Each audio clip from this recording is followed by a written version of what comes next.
पूरी दुनिया में पक्षियों की 10,000 से भी ज़्यादा प्रजातियां पाई जाती है। सभी के वही दो पंजे, दो पंख और एक गर्दन होती है। लेकिन इन्हीं में से एक ऐसा पक्षी है जिसकी एक अलग ही पहचान है, जो आसमान का सीना चीर के हजारों मीटर ऊपर 120 किलोमीटर प्रति घंटे की रफ्तार से उड़ता है, जो खुद के कई गुना अधिक वजन के शिकार को भी अपने पंजों में दबोच कर उड़ जाता है। और इसलिए उसे पक्षियों का राजा कहा जाता है, जिसे हम बाज के नाम से जानते हैं। और एक बाज इतना ऊंचा मुकाम हासिल करता है अपनी ट्रेनिंग और अपने पुनर्जन्म की वजह से। अगर आप इस दुनिया में एक मुकाम हासिल करना चाहते हैं तो एक बाज को बाज बनने का पूरा सफ़र आपको जानना बहुत ज़रूरी है, क्योंकि 25 से 30 की उम्र तक आने के बाद भी लोगों को रिस्क लेने से डर लगता है।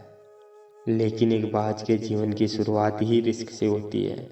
जिस उम्र में बाकी पक्षियों के बच्चे सिर्फ ची ची करना सीखते हैं, उस उम्र में एक मादा बाज अपने बच्चों को पंजों में दबोच कर हजारों मीटर आसमान की ऊंचाइयों में उड़ जाती है, उसे ये बताने के लिए कि तेरा जन्म आसमान का सीना चीर के सबसे ऊपर उड़ने के लिए हुआ है।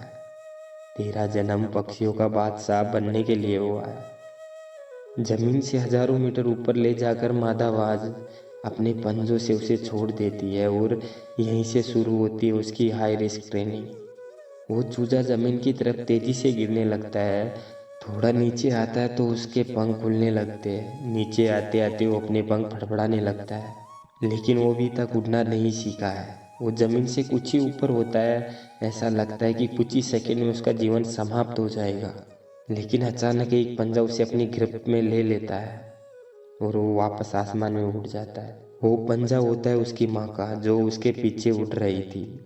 उसकी ये ट्रेनिंग तब तक चलती रहती है जब तक वो उड़ना नहीं सीख जाता। इतनी हाई रिस्क ट्रेनिंग होने के बाद इस दुनिया को एक बाज मिलता है। बारिश के वक्त जब सारे पक्षी आश्रय की तलाश करते हैं, तब यही बाज उस बारिश में आसमान को चीरते हुए ऊपर निकल जाता है और बादल से कहता है, तू बरस ले, कितना बरसेगा। और फिर नीचे आकर चैलेंज करता है। एक बाज की उम्र लगभग 70 साल होती है। जब वह 40 साल का होता है तब एक परेशानी उसकी जिंदगी में मौत बनकर आती है, जो आपकी परेशानियों की तुलना में बहुत बड़ी होती है, क्योंकि 40 साल की उम्र में बाज की चोंच इतनी मुड़ जाती है कि उसे शिकार निगलने में बहुत परेशानी होती है। उसके पंख भारी हो जाते हैं, छाती से चिपकने लगते हैं, जिससे उड़ना बहुत मुश्किल हो जाता है। उसके पंजे लंबे और लचीले हो जाते हैं, जिससे वो शिकार को सही से पकड़ नहीं पाता। अब उस बाज के पास सिर्फ 3 रास्ते होते हैं। वो अपने शरीर को त्याग सकता है, गिद्ध की तरह छोड़े हुए भोजन पर निर्भर हो जाए, और सबसे कठिन और पीड़ादायक रास्ता अपने आप को पुनः स्थापित करने का, फिर से आसमान का सीना चीर कर उठने का। और वो इसी तीसरे रास्ते को चुनता है और अपने पास के सबसे ऊंची चोटी पर पहुंच जाता है। वहां पर अपना घोंसला बनाता है और फिर शुरू होता है परेशानियों को जड़ से उखाड़ कर आसमान में उठने का सफर। वह अपनी चोंच को एक चट्टान पर मार मार कर तोड़ देता है, लहूलुहान हो जाता है और इंतजार करता है नई चोंच के आने का।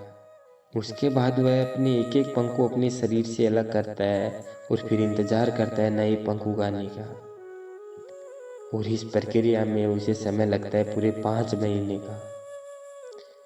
इन 5 महीनों की कड़ी तपस्या से एक बाज का पुनर्जन्म होता है। वो फिर से तैयार हो जाता है आसमान का सीना चीर कर उड़ने के लिए। जो 3 रास्ते बाज के पास थे, वही 3 रास्ते आपके पास भी होते हैं। लेकिन कुछ लोग पहले रास्ते को चुनते हैं और परेशानियों के तले दबकर सुसाइड कर लेते हैं।